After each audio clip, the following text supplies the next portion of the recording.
and I'm the executive director of the People's Music Network for Songs of Freedom and Struggle. And I am joined here by Luci, Murphy, Jane, Sapp, DuPree, Lindsey Wilson, and Walter Cooper.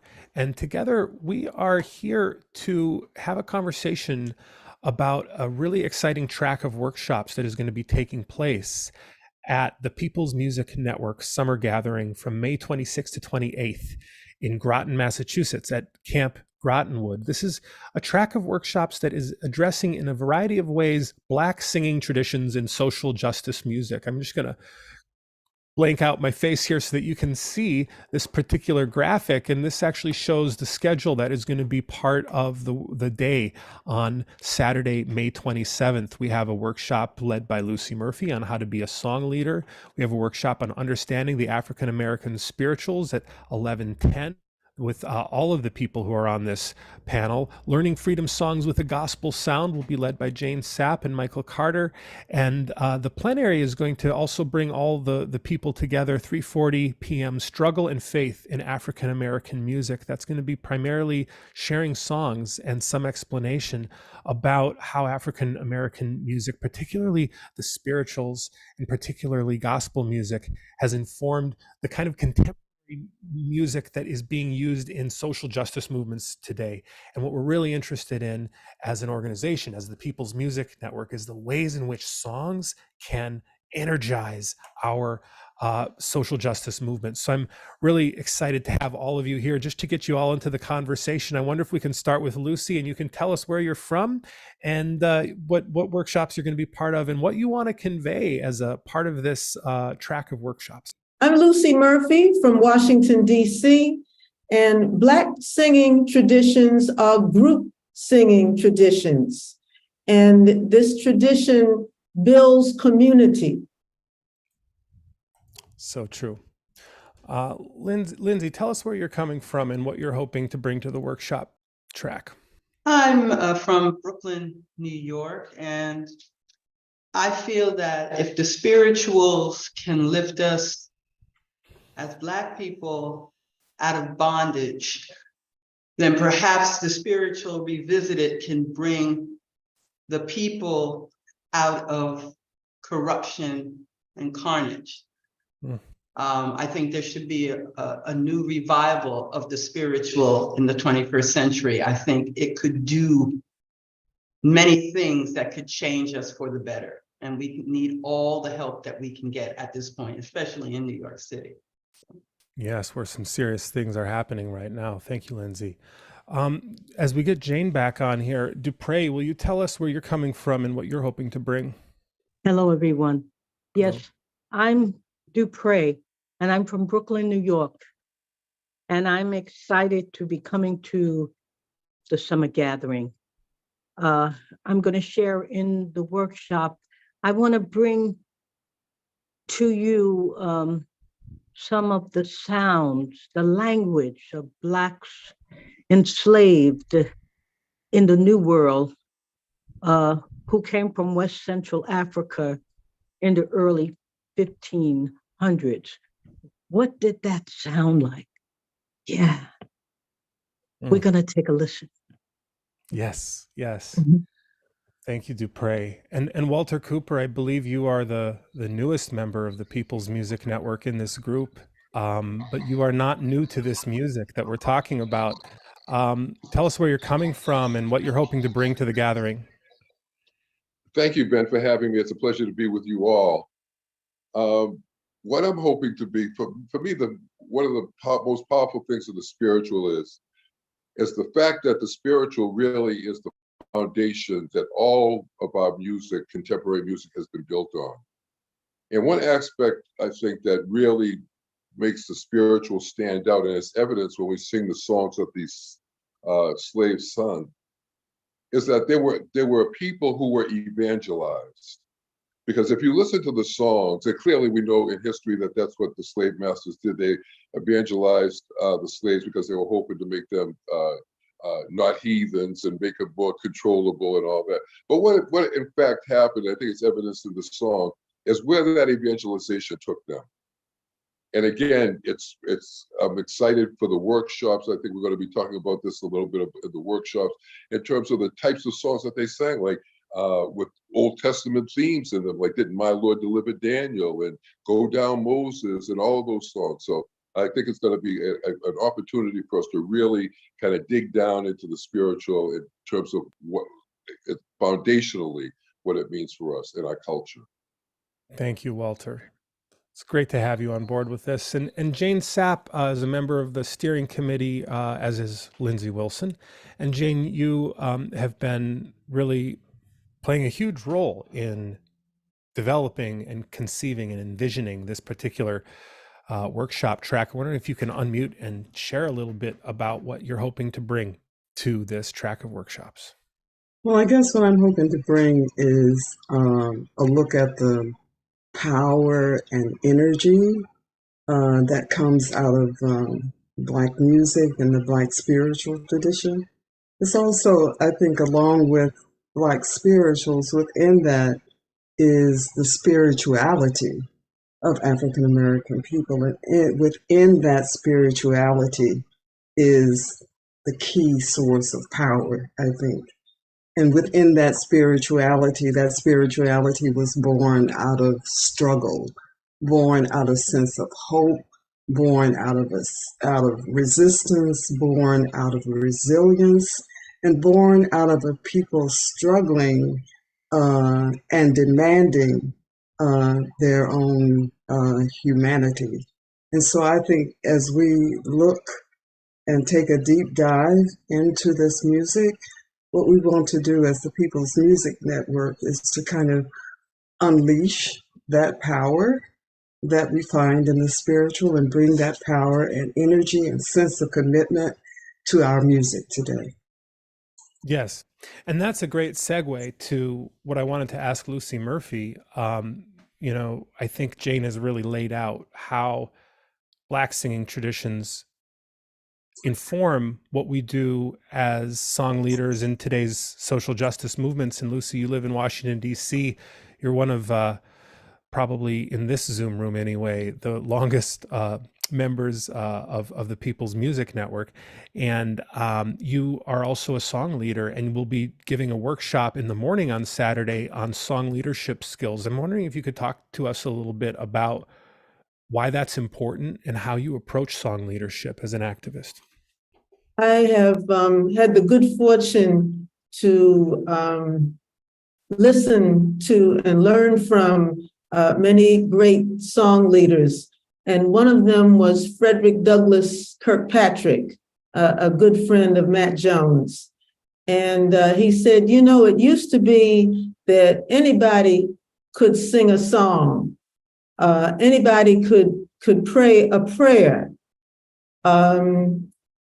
And then, the spirituals were music for everybody to sing. But then we in this modern era, we've gotten into these compositions and arrangements that are so complicated that they intimidate people. And we have to have specialists to do things. And the same thing with prayers. We have to have people with special degrees and titles to preach and to pray a prayer. So, I'd like to take it back to where anybody can raise their voice and encourage other people to raise their voices. And what do you hope to get out of that? I mean, tell us about the kind of song leading you do and what effect have you seen that have on the movements you're part of in the Washington, D.C. area and beyond? Call and response is a great African tradition and a great way to get people to sing. So for the many demonstrations against war and for justice, against police brutality, which is a form of war, an internal war that we have in this country. Getting folks to sing together, to raise their voices, to let people know that what's going on is not approved of by the people. Well, I know I've learned a lot from you, Luci, as a song leader, both technically, I mean, because there's a technical aspect of what you're teaching, you know, and as well as a political purpose to it. There's a technical aspect and there's also a psychological aspect. In order to get people to sing, you have to want to get people to sing. And some singers don't want the crowd to sing. They want the crowd to shut up and listen to them. That's right. And, you know, so you have to really want the crowd to sing, to feel the joy of when people sing with you, which is what I feel. I enjoy hearing others sing with me. I enjoy the harmonies. It's a mental challenge to fit your harmony in, and I like that challenge. Well, I think we're going to be really amping up the desire for collective singing at this event. And I'm very excited because, you know, the People's Music Network has been holding a summer gathering since 1977. However, we haven't actually held one since 2018. So this is our first time coming back together. I mean, we had a kind of a long pause with the summer gathering. We were doing other stuff, especially on Zoom throughout the first part of the pandemic. But this is really a new phase for us. And I want to switch over to Lindsey Wilson. Lindsey, you're a member of the PMN Steering Committee. You are a singer-songwriter. You are a key part of planning this track of workshops, and you've talked about how spirituals can change us as people. And I'm just wondering if you could expand a little bit about that. Sure. I mean, like I said, to Luci's point in speaking about the power of the voice, I don't know, there's nothing more powerful than a lone voice singing with every ounce of their being. That travels, that reaches the ear just as strong as any instrument that we physically play.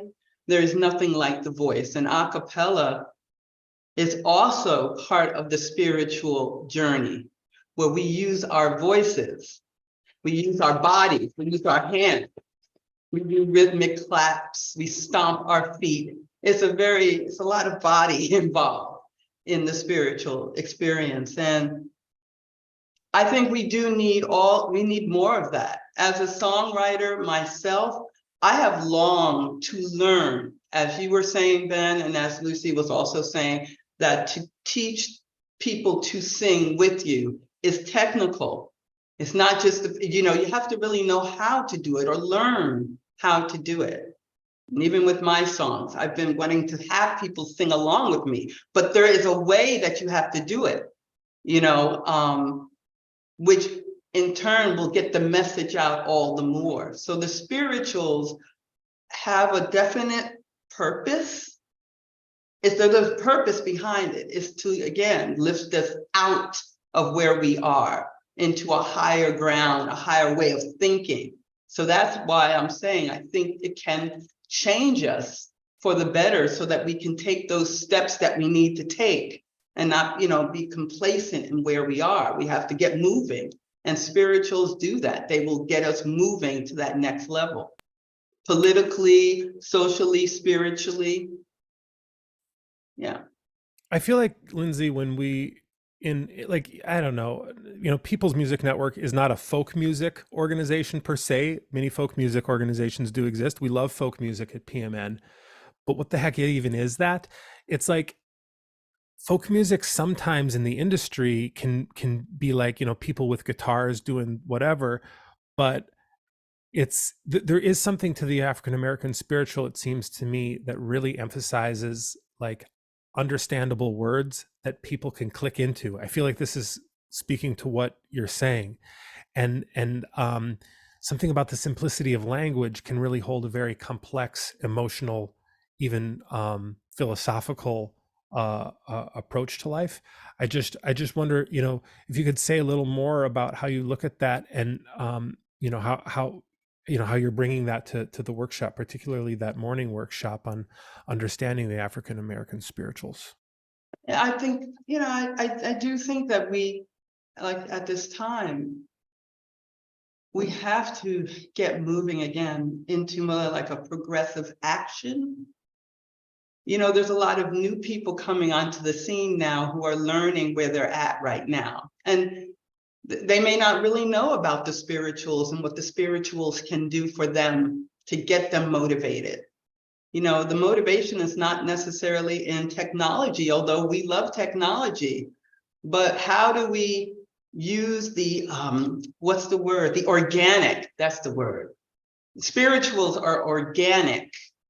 It comes from the body, it comes from the soul, it comes from the spirit. And it's what saved us, I believe personally, as Black people, as people of color, it saved us. And I think there's a few people out here in the world today, our leaders and the people who follow them, that could use that type of omnipotence, that type of, what's the word? It's to be saved, and not in just the religious quote sense, literally be pulled out of some of this really interesting dynamics that are going on in our country right now. We have to be pulled away from it and go to that next level. Yeah. So, yeah, I think it's about moving us toward like progressive action.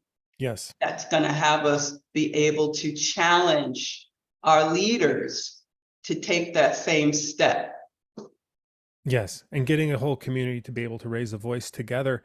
Together. I wonder if I can switch to Jane Sapp and ask you, Jane, in some of our planning meetings, one of the things that I heard you say that really has stuck with me is that one of the essential constitutive elements of the Black spiritual is the capacity of the musical form to kind of like solidify a community of belief. Now we understand there's a very close relationship between the Black spiritual and Black Christianity.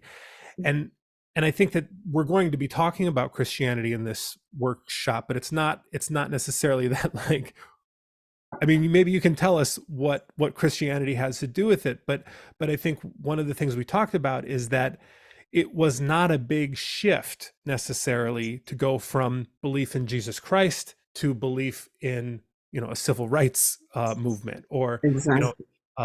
but because it was still a question of like intense committed belief, and the music was moving people toward, it's fine, Jesus Christ is great, but like, Yes. we're talking about Yes. changing the world here, right? Yes.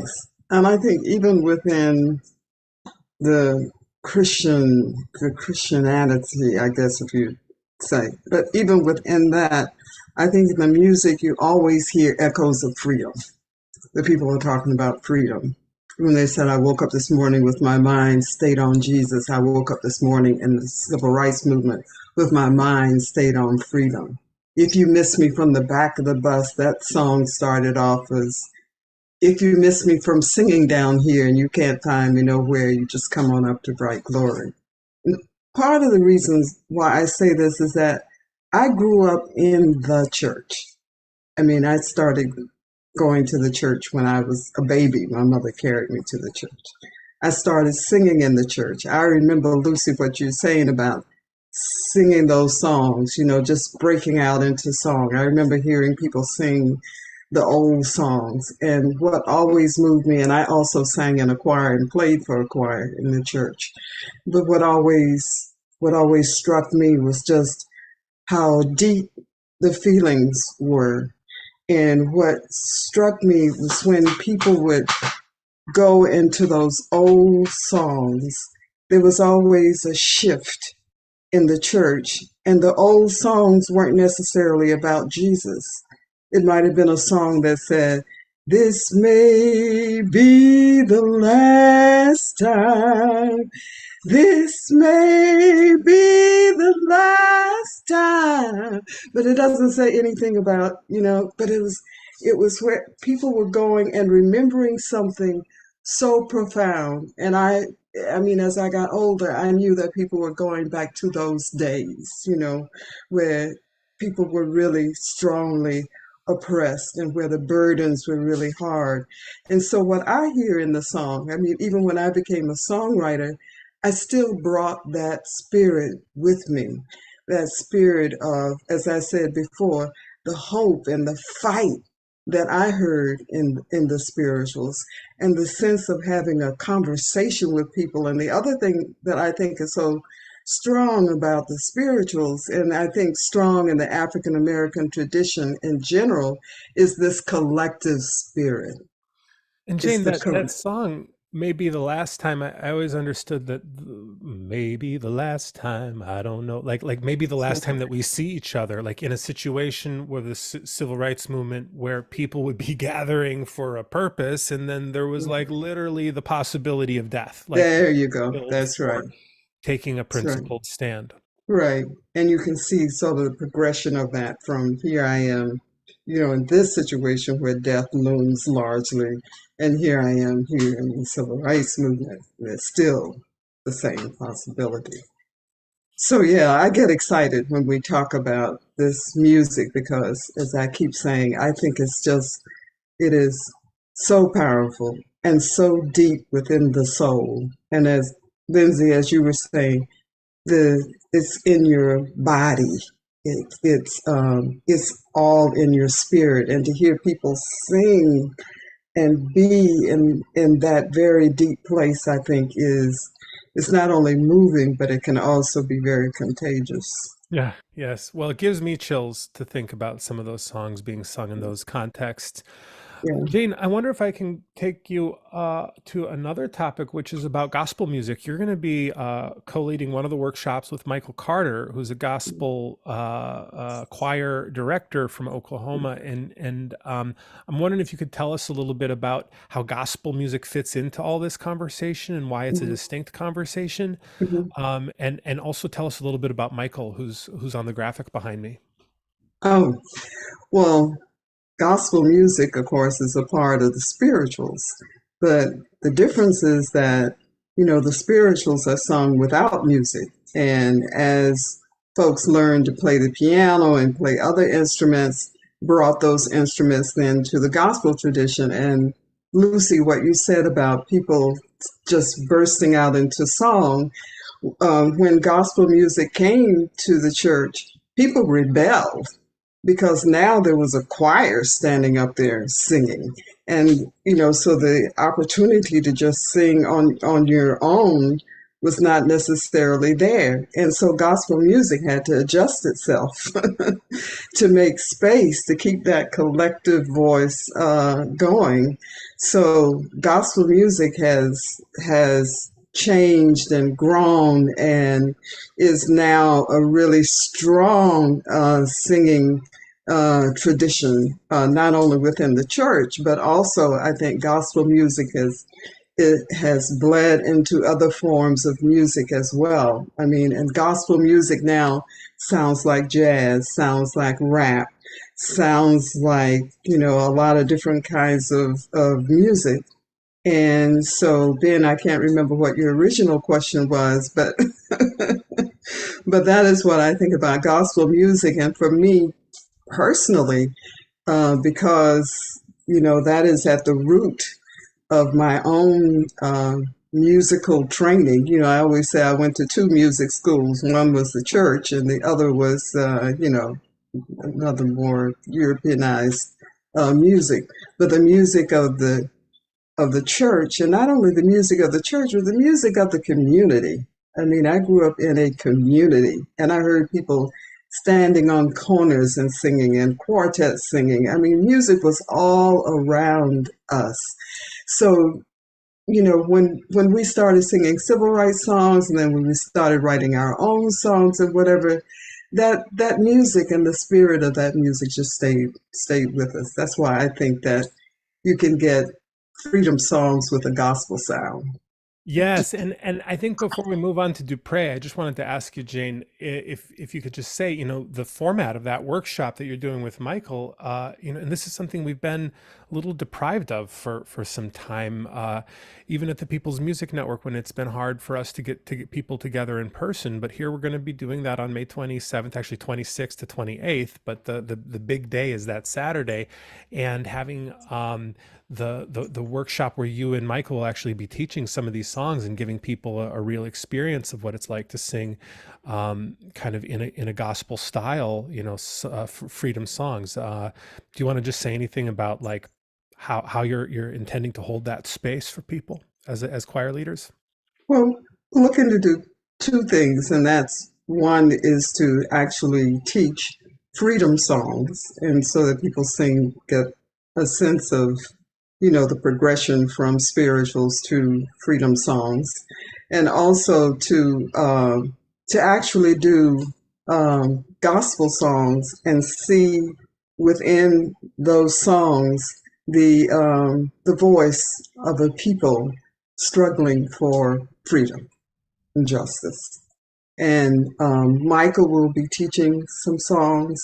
I will be teaching some songs. And what we hope to do is that in that final session, the plenary session, that we might bring those songs into that session as well. And Michael is, as you said, a gospel choir director. He's also the principal at a high school, also someone that I've known since he was 8 years old. That's great. That's great. Thank you so much, Jane. I want to ask DuPree a little bit about how you'd like to expand on what you were saying about the sounds, the way in which the pain and suffering of Africans who were enslaved actually changed the music itself. DuPree, can you tell us what you're intending to bring to this track of workshops? Well, yes, I just want to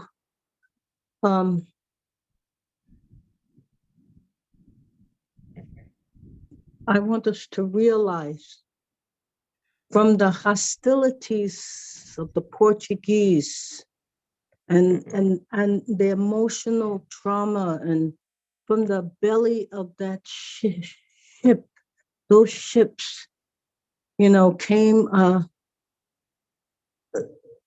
with the many languages as they were crossing over these Atlantics.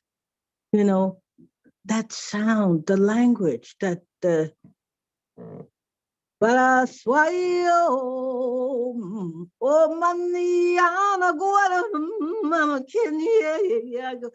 pain, that suffering that is imbued in the spirituals. I mean, it came from somewhere. Yes, it came from that hurt. It came from that pain. It came from that suffering. And I grew up in the church as my sisters have also shared, Jane, Luci, Lindsey, and you also, Walter. It was in the Cornerstone Baptist Church in Brooklyn. And people were coming up from the South.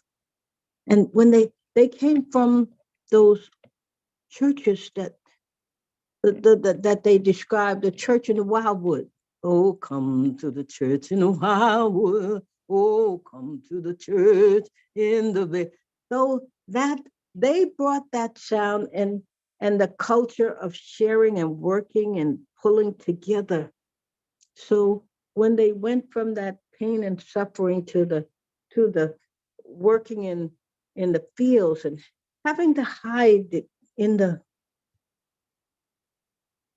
backwoods to share their spiritualities, that was a language of how they prayed, how they worshiped, and now we're talking about that continuum into the spiritual, and what Jane just shared from the spiritual to the gospel, when they try to act like just because you add the music and to it, it became the devil's music, you know. And you know, so I'm so intrigued by the historical awareness that your comments invite us to have. Like, you know, I think sometimes it can be easy to just encounter music and not think about where it came from, how it got to be the way it is. Because yeah. music is enjoyable just on its face, right? Isn't Mhm. that true? But how, I mean, what it seems like you're inviting us to look more deeply at how musical traditions that we might otherwise be taking for granted actually have Yeah, we arrived take here from a mhm. particular history. Yeah, we take for granted. I myself personally, coming from uh, a few degrees to the right, there's blues. A few degrees to the left, and I'm country.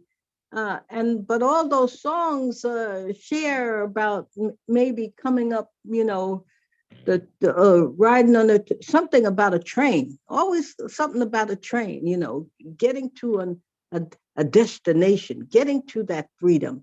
You know, so I'm not gonna I'm not gonna dwell there. You know, linger there in the sorrow of the enslaved. But I wanna show how we lifted it up. You know, and used it to save ourselves. Well, whether we were working in the fields, you know, that sound to help us to move, that sound to help us to make a collective a movement, getting something done. You know, Yeah. field hollers, all of those. You know, all of that was part of you know, the drum was taken away from us, and we had to use our feet and our hands, as Lindsey was sharing, as we moved Yes. into. You know, so that's where I want to share some of that. Mhm. Thank you, DuPree. I'm really looking forward to that. Um, I wanted to bring in Walter Cooper, again, the newest member of People's Music Network here. It's great to have you, Walter. You know, you were speaking in your introduction about how all of the music that we kind of along the lines of what DuPree was talking about, the history of jazz and blues, you know, how this all comes back to these older African American traditions. Curious what you're bringing to this track of workshops.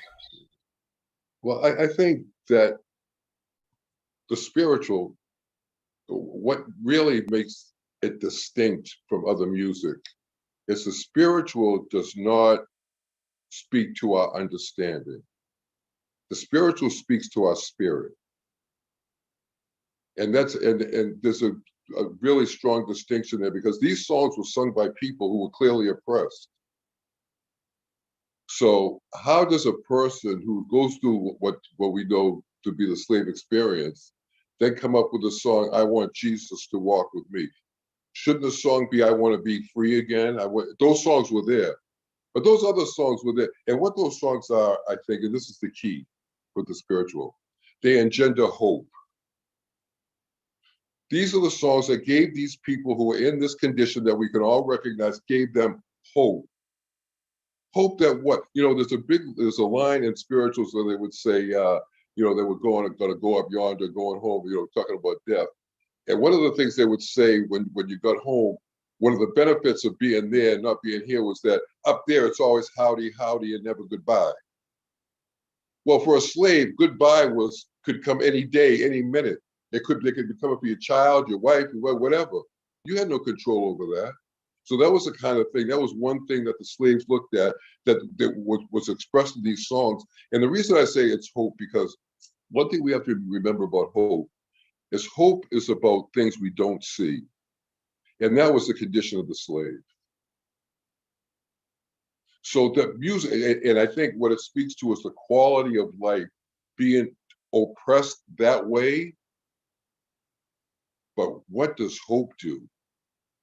Hope is that thing that keeps you holding on.